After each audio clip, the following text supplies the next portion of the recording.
Number 187 के बाद 188 देखते हैं। Which fungus and destruction of which crop caused the severe famine of Ireland? अब कह रहा है कि आयरलैंड में सीवियर फेमाइन, बहुत भारी अकाल पड़ा, बहुत बड़ा अकाल पड़ा था। तो किस फंगस के कारण, किस फंगस डिजीज के कारण? ठीक है, तो पहला कह रहा है कि alternaria solani, early blight of potato, जी नहीं। दूसरा कह रहा है phytophthora infestans, late blight of potato. तीसरा कह रहा है helminthosporium oryzae, brown leaf spot of rice. चौथा कह रहा है नन ऑफ द अबव। इसका करेक्ट आंसर क्या हो जाएगा?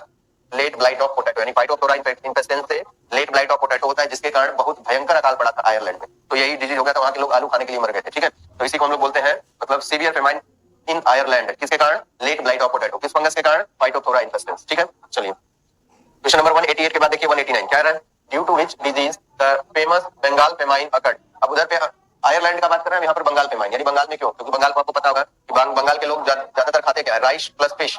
इनका मेन फूड क्या होता है? राइस होता है और फिश होता है। तो राइस मतलब अभी आपको पता होगा कि जो डिजीज, जो फंगल डिजीज राइस में होगी, तो उसे आप आंसर भी पकड़ सकते हैं। तो देखिए क्या कह रहा है? पहला ब्लैक रस्ट ऑफ व्हीट, नहीं भाई ये तो गेहूं की बात करें, तो बंगाल तो समुद्र के किनारे है, तो वहां गेहूं कहाँ होगा? ठीक है। दूसरा कह रहा है स्मट ऑफ व्हीट, फिर व्हीट की बात किया तो ये गलत हो गया। Brown leaf spot of rice, यही करेक्ट हो जाएगा, क्योंकि राइस की बात कर रहा है, तो third is the right answer. और ये पोटैटो की तो बात ही नहीं, आलू से तो कोई मतलब नहीं, आलू तो आयरलैंड में परेशान थे। ठीक है, तो third is the right answer, यानी brown leaf spot of rice. ठीक है, यही आपका करेक्ट आंसर बनेगा। 190 देखिए क्या करें?